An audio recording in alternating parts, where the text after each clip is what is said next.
2000 के note ATM से गायब। दूसरी तरफ वोटिंग से ठीक पहले मार्च 2019 तक आधे से ज्यादा एटीएम बंद होंगे।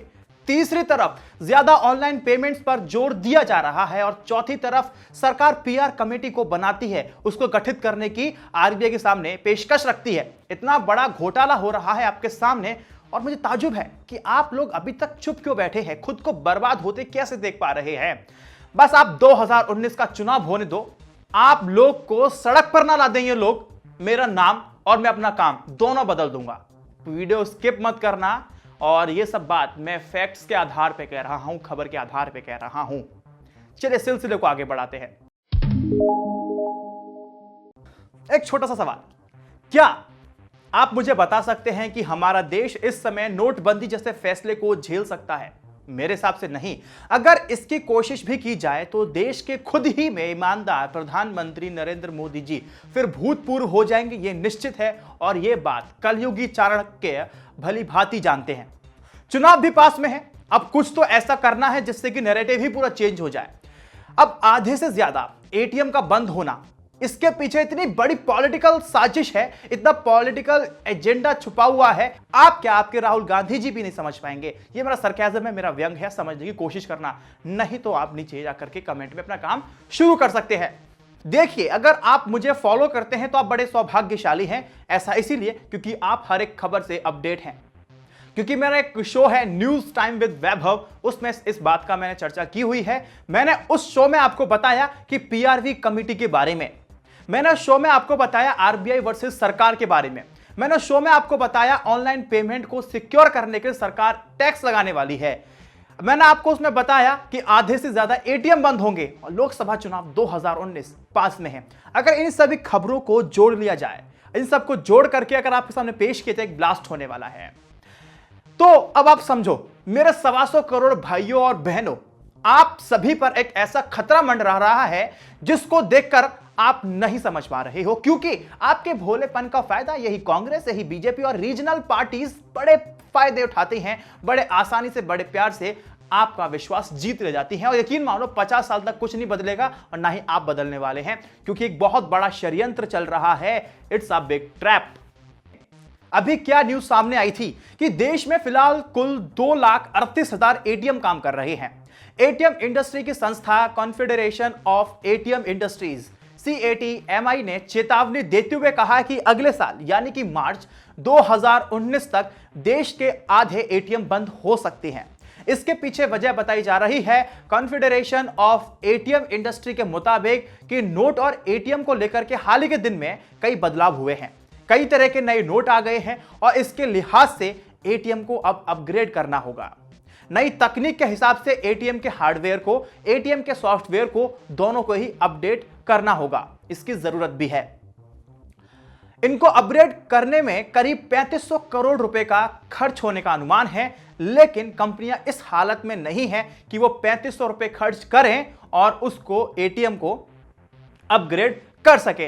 अब आपके मन में एक छोटा सा सवाल आया होगा कि जो बैंक हैं वो अपने पैसों से एटीएम को अपग्रेड क्यों नहीं कर लेते हैं और लोगों की जो जनता है उनका समय और उनका कष्ट दोनों ही कम हो जाएगा। तो इसका जवाब बिल्कुल सा सिंपल है कि आप मुझे एक चीज बताइए कि नोटबंदी के बाद बैंकों की हालत कैसी हो चुकी है। अब उनकी हालत को देख करके मन करता है कि जल्दी से जाकर के पब्लिक से कुछ चंदा इकट्ठा करके बैंकों को दे दिया जाए। 6 दिनों से स्कूल यूनिफॉर्म में आकर के बेबसी के साथ बैठ जाते हैं। और मैं आपको एक चीज बता दूं, मेरा अकाउंट खुद एक एसबीआई में है। जिस ब्रांच में मेरा अकाउंट है उस ब्रांच में और एसबीआई का एटीएम जो उसके बगल में ही है, आज तक मुझे पैसे नहीं मिले नोटबंदी के बाद। बहुत ही कम, रेयर केस में मिले हैं। और हंसने वाली बात यह है कि ये सबसे ज्यादा संपन्न लोग यानी कि सैलरीड क्लास के बंदे लोग, वहां उन सबके अकाउंट्स खुले हुए हैं। अब बैंक एटीएम बंद हो जाएंगे तो क्या होगा, सवाल आपके मन में आएगा। तो इसकी वजह से बड़ी संख्या में लोग बेरोजगार हो जाएंगे। एक ऐसी स्थिति उत्पन्न हो जाएगी जो अर्थव्यवस्था के लिए और भी खतरनाक होगी। कॉन्फेडरेशन ऑफ एटीएम इंडस्ट्री का सीधे तौर पर यह कहना है कि एटीएम ऑपरेटर्स को पहले से ही घाटा हो रहा है, वो लॉस में चल रहे हैं। अगर बैंक उन्हें पैसा नहीं देते तो कई कंपनियों को अपने कॉन्ट्रैक्ट रद्द करने होते। इसका नतीजा यह है कि एटीएम बंद हो जाएंगे। अगर एटीएम बंद होंगे तो बचे हुए एटीएम पर लोगों की लाइन लगना शुरू हो जाएगी और स्वाभाविक सी बात भी है।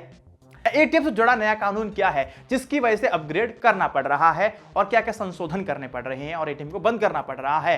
रात 9 बजे के बाद एटीएम में कैश नहीं भरा जाएगा और एक कैश वैन में सिंगल ट्रिप में 5 करोड़ रुपए से अधिक नहीं रखे जाएंगे। इसके अलावा कैश वैन पर तैनात कर्मचारियों को हमले के अपराधियों के व्हीकल का पीछा करने और अन्य खतरों से निपटने के लिए ट्रेनिंग भी दी जाएगी। कैश ट्रांसपोर्टेशन अपॉइंटेड लोगों का फुल टू वेरिफिकेशन होगा। जितने भी रूरल एरिया हैं वहां पर शाम 6 बजे एटीएम में पैसे नहीं भरे जाएंगे। अब क्या बात है, अब आप लोगों को ये सब रूल सुनने के बाद लग रहा होगा कि बहुत अच्छी बात है, सरकार सिक्योरिटी को ध्यान रख रही है, पैसों का ध्यान रख रही है, लोगों का ध्यान रख रही है, बहुत अच्छा कदम है। और कुछ लोग कहेंगे कि 56 इंच का फैसला है और ये मीडिया भी आपको खबर यहीं तक देगा अगर दिया तो। अब इसके आगे की खबर क्या है वो मैं आपको देने वाला हूं। अब ये आप पर है कि आप इस खबर को याद रखते हैं, सुन करके निकाल देना चाहेंगे। पहले मैं आपको बता दूं the central association of private security industry CSPSI के बारे में। यह एक ऐसा प्राइवेट इंस्टीट्यूशन है जिसमें प्रोफेशनल सिक्योरिटी गार्ड जो कि देश की सुरक्षा देने के लिए अभी काम कर रहे हैं, बहुत बड़ी संस्था है। और CATMI के डायरेक्टर V बाला सुब्रमण्यम के अनुसार अप्रैल 2018 में आरबीआई ने एटीएम सर्विस प्रोवाइडर और उनके कॉन्ट्रैक्टर पर सख्त नियम को लागू कर दिए थे। समझना, इन नियमों के अनुसार एटीएम सर्विस प्रोवाइडर की कुल जो संपत्ति होनी चाहिए कम से कम 100 करोड़ रुपए होनी चाहिए और ट्रांजिट कारोबारी कंपनियां शामिल, मतलब जो बैंक एटीएम में पैसा डालते हैं या विभिन्न जगह से पैसा इकट्ठा करके कलेक्ट करके उन्हें बैंक या दूसरे संस्था दूसरे इंस्टीट्यूशन तक पहुंचाते हैं, उनके पास कम से कम 300 कैश वैन का काफिला होना जरूरी है। ये नियम लागू होंगे और मैंडेटरी भी है। हर वैन में 2 संरक्षक और 2 बंदूकधारी गार्ड को और 1 ड्राइवर तैनात करना होगा। हर कैश वैन जीपीएस और सीसीटीवी कैमरे से लैस होनी चाहिए। और एक बात आपको ध्यान देनी है कि देश की निजी सुरक्षा एजेंसियों की प्रतिनिधि संस्था the central association of private security industry यानी कि CSPSI ने रिजर्व बैंक के इस फैसले को एक ट्रैप, एक षड्यंत्र, एक साजिश बताया है। आगे वो कहते हैं कि कैश ट्रांजैक्शन कारोबार को विदेशी या विदेशी नियंत्रित कंपनियों को सौंपने की सोची समझी रणनीति का हिस्सा है। बहुत बड़ा एलिगेशन लगाया है क्योंकि इसमें कैश लॉजिस्टिक कारोबार के लिए एक तरफा नियम बना दिए गए हैं। इसके अलावा करीब 60 से अधिक भारतीय कंपनियां इस सर्कुलर की वजह से सीधे कारोबार से बाहर हो जाएंगी, जिसमें लाखों कर्मचारी भी बेरोजगार हो जाएंगे। ऐसा ना हो, इसीलिए the central association of private security industry CSPSI, इसकी फुल फॉर्म बार बार बोल रहा हूं, जाके सर्च करना, के अध्यक्ष ने प्रधानमंत्री को लिखे खत में लेटर में कहा है कि आरबीआई के इस सर्कुलर से केवल 2 से 3 विदेशी कंपनियों को ही लाभ होगा। केवल यही कंपनियां बैंकों और या फिर एटीएम तक पैसा पहुंचाने के लिए कारोबार में रह जाएंगी।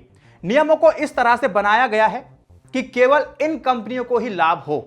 अगर केवल विदेशी कंपनियों के हाथ में ही बैंकों और एटीएम और अन्य जगह पैसा पहुंचाने का कार्य दे भी दिया जाए तो क्या देश की सुरक्षा को लेकर के हमारे और आपके बीच में शंका उत्पन्न नहीं करता है?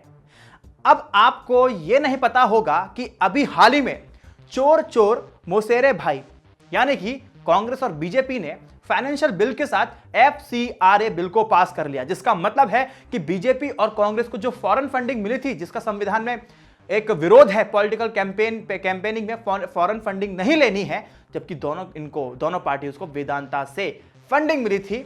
अब उस पर कोई जांच नहीं होगी, उस पर कोई कार्रवाई नहीं होगी। समझ गए? इसके पीछे का सिंपल सा लॉजिक यह है कि अगर मैं आपको पैसा दूंगा तो मैं जो आपसे कहूंगा वैसी पॉलिसीज आपको बनाने होंगे, वैसे नियम, वैसे कानून, वैसे कायदे आपको बनाने होंगे जो देश हित में दीमक के लिए काम करेंगे। बहरहाल अब आगे बढ़ते हैं। आगे आपको एक सिंपल सा सॉलिड लॉजिकल एग्जांपल देकर के सिंह जी बताते हैं कि ऐसी स्थिति की कल्पना कीजिए, भगवान करे कभी ना आए, अगर इन केस अगर आ जाए जब ये कंपनियां ये निर्णय ले लें कि वो किसी कारणवश अगले कुछ दिनों तक कैश को डिस्ट्रीब्यूट नहीं कर सकती, ऐसे में नागरिकों तक पैसा कैसे पहुंचेगा और कौन पहुंचाएगा? फिलहाल यानी अभी के टाइम में ऐसी स्थिति नहीं हो सकती। क्यों? क्योंकि इस समय 5 दर्जन से अधिक कंपनियां इस कारोबार में हैं और ये छोटे मझोले स्तर की कंपनियां एमएसएमईज भी शामिल हैं। उन्होंने कहा कि एक अन्य स्थिति यह भी हो सकती है कि इन कंपनियों का स्टॉक उनके देश के स्टॉक एक्सचेंज में ही नीचे गिर जाए, तो इन कंपनियों का दिवालिया, अगर ये कंपनियां दिवालिया भी हो जाए तो उस स्थिति में ये अपना कारोबार बंद कर देंगे। इससे देश में कैश, देश में नकदी की उपलब्धता को लेकर के संकट खड़ा हो जाएगा। एडिशनल इंफॉर्मेशन मैं आपको दे दूं, पिछले कुछ सालों में एटीएम के बिजनेस ने काफी अच्छा परफॉर्म किया है। यह बहुत बड़ी इंडस्ट्री बनकर के उभरी है और अगर आसान भाषा में अगर आपको समझना है तो आप इसे कैश लॉजिस्टिक बिजनेस भी कह करके समझ सकते हैं। और समझो कि इस बिजनेस का बड़ा शेयर एमएसएमईज के पास भी है, यानी कि micro, small and medium enterprises इस बिजनेस में अभी शामिल हैं। जब ये लागू हो जाएगा, जब सर्कुलर जो आरबीआई का लागू हो जाएगा, इसके बाद सब बाहर हो जाएंगे। आगे की खबर इस बात को ध्यान में रख करके पढ़ना कि गरीब गरीब होता जा रहा है, अमीर अमीर होता जा रहा है, छोटे उद्योग छोटे से फिर बंद होते चले जा रहे हैं। अब ये सर्कुलर के लागू होने के बाद कुछ सीमित बड़ी कैश लॉजिस्टिक कंपनी ही रह जाती हैं, जिसमें एसआईएस शामिल है। अब आपके सामने पूरी पिक्चर साफ होने वाली है, क्योंकि एसआईएस का जब कंपनी के मालिक का जब मैंने नाम देखा तो बीजेपी के बिहार के सबसे अमीर राज्यसभा सांसद आर.के. सिन्हा जी हैं। और ये वही आर.के. सिन्हा है जिनका नाम पनामा पेपर्स में भी आ चुका है। और सिक्योरिटी सर्विसेज से जुड़ी यह कंपनी बिहार की एकमात्र मल्टीनेशनल कंपनी है। अब इस कंपनी का प्रबंधन उनके लड़के यानी कि ऋतुराज सिन्हा संभाल रहे हैं। संभाल के सुनना, जो cash logistic association of India के अध्यक्ष भी हैं और फिक्की के सिक्योरिटी सेक्टर कमेटी के को चेयरमैन भी हैं। ऋतुराज सिन्हा ने आते ही 2008 में ऑस्ट्रेलिया की सिक्योरिटी एजेंसी को खरीद लिया था, जो प्राइवेट सिक्योरिटी जोन की सबसे बड़ी कंपनी बन गई थी और एसआईएस से यानी कि 7 गुना बड़ी बन गई। धीरे धीरे इस कंपनी ने कैश लॉजिस्टिक के क्षेत्र में प्रवेश किया और सरकार पर, मैं यूं कहूं, हो सकता है दबाव बनाना भी शुरू कर दिया हो कि जैसा हम कहते हैं वैसा कीजिए। अब आप बोलेंगे कि सरकार पर किस प्रकार का दबाव बनाया जा सकता है, क्यों सरकार दबाव में आएगी? भैया, चुनाव बहुत महंगे हो गए हैं। कर्नाटक में 10,000 करोड़ खर्च हो जाते हैं और 2014 लोकसभा में जाएंगे तो महज 30,000 करोड़ के आसपास खर्च होते हैं। अब ट्रेंड बदल चुका है, 2019 में 50 से 60,000 करोड़ जाने वाले हैं। कहां से आएंगे? सब समझा रहा हूं मैं आपको। और 2017 में एसआईएस अपना आईपीओ भी लेकर के आया था। इससे साफ जाहिर होता है कि उन्हें कोई बहुत बड़ा ही काम करना है। कई लाखों लोगों को रोजगार देने वाली कंपनियां इस सर्कुलर का विरोध कर रही हैं, विरोध प्रदर्शन कर रही हैं। मेन स्ट्रीम मीडिया इस पर बिल्कुल चुप है। क्यों? क्या यह मुद्दा देश हित में नहीं है? क्या यह मुद्दा बहुत बड़ा नहीं है? अब आप समझिए कि लोकसभा चुनाव नजदीक आ रहे हैं, 2000 के नोट एटीएम से गायब है। जरा याद कीजिए, नोटबंदी के बाद कैश की किल्लत इतनी थी, उस सबको आपने, मैंने, सभी ने महसूस किया था सिवाय अमीरों के। नोटबंदी के बाद कैशलेस सोसाइटी बनाएंगे, इस पर पेटीएम की लॉटरी खुल गई और कुछ महीने बाद पेटीएम पर स्टिंग ऑपरेशन किया गया। उसमें क्या साफ हुआ कि पेटीएम अपना डाटा बेचता है और उसके बदले में कुछ लेता भी है और अपने खुद की प्राइवेसी, अपने खुद के डाटा की कीमत तुम क्या जानो रमेश बाबू? नहीं समझोगे अपने डाटा की कीमत। यहां कंपनी मल्टीनेशनल्स बन जाती हैं, एमएनसीज बन जाती हैं और आपको समझ में नहीं आएगा। ज्यादा ट्रांजैक्शंस ऑनलाइन होने लगेंगे तो सरकार ने कहा कि आने वाले यानी कि अप्रैल 2019 से एक टैक्स और लगाया जाएगा। टैक्स और लगाया जाएगा कि जब आप पेमेंट ऑनलाइन करते हैं तो आपके फोन में ओटीपी आता है, उसको और सिक्योर करने के लिए और आपकी सुरक्षा को मजबूत करने के लिए 1% का सेस लगाएगी। मतलब आपकी जेब ढीली होगी, सरकार की जेब भरेगी और उन पैसों से क्या होगा, बड़ी बड़ी लंबी लंबी चौड़ी चौड़ी मूर्तियां बनवाई जाएंगी और जो सड़क पेपर पे बन करके तैयार है और उनकी मरम्मत होती जाएगी। करेंसी का पूरा हिसाब किताब कौन रखता है? कोई भी बताएगा, आरबीआई। अगर कोई प्रॉब्लम होती है उसकी जवाबदेही कौन है? आरबीआई देगा। जब ऑनलाइन पेमेंट्स होंगे तो सरकार ने क्या चाल खेली? जब ऑनलाइन पेमेंट्स होंगे, सब ऑनलाइन ट्रांजैक्शन होंगी तो सरकार ने चाल खेली, पीआरबी कमेटी बना करके। और उस पीआरबी कमेटी का मकसद क्या था, सुनिए इस वीडियो में। सरकार की एक उच्च स्तरीय समिति ने एक स्वतंत्र पेमेंट रेगुलेटरी बोर्ड यानी कि पीआरबी कमेटी बनाई और ये समिति चाहती है कि भारतीय रिजर्व बैंक के जो गवर्नर है उनको इस पद का अध्यक्ष नहीं बनाया जाए। मतलब दाल पूरी काली है। अब समझिए पूरी कहानी क्या है। अब पीआरबी कमेटी चाहती क्या है, वो चाहती है कि करेंसी पर तो रिजर्व बैंक का अंतिम रेगुलेटरी हो, जब बात डिजिटल पेमेंट की आती है तब इसमें आरबीआई अपना हस्तक्षेप ना करे, ठीक है। और डिजिटल पेमेंट के लिए पीआरबी कमेटी बनाई गई है और मैं आपको याद दिला दूं, सरकार के कहने पर ही ऐसी कमेटी बनाई जाती है और यही कमेटी सरकार के कहने पर बनाई गई है। भारतीय रिजर्व बैंक आरबीआई ने पेमेंट और सेटलमेंट कानून में बदलाव के बारे में सरकार की एक समिति की यानी कि पीआरबी समिति की कुछ सिफारिशों के खिलाफ कड़े शब्द वाला अपना एक असहमति नोट सार्वजनिक किया था। अब उसमें क्या था, कड़े शब्द क्या थे, वो आप समझिए। बस कहानी आरबीआई की यहीं से बिगड़ी है। अब जब एटीएम बंद होंगे, उस समय चुनाव का माहौल होगा, उस समय कश्मकश में रहेंगे कि बस कुछ पैसा निकल आए। बैंकों में लाइन लगा के आप खड़े रहेंगे और बैंक अपने ग्राहक से ये कभी नहीं कहेगा, वो भी उस वक्त कि उनके पास कैश नहीं है।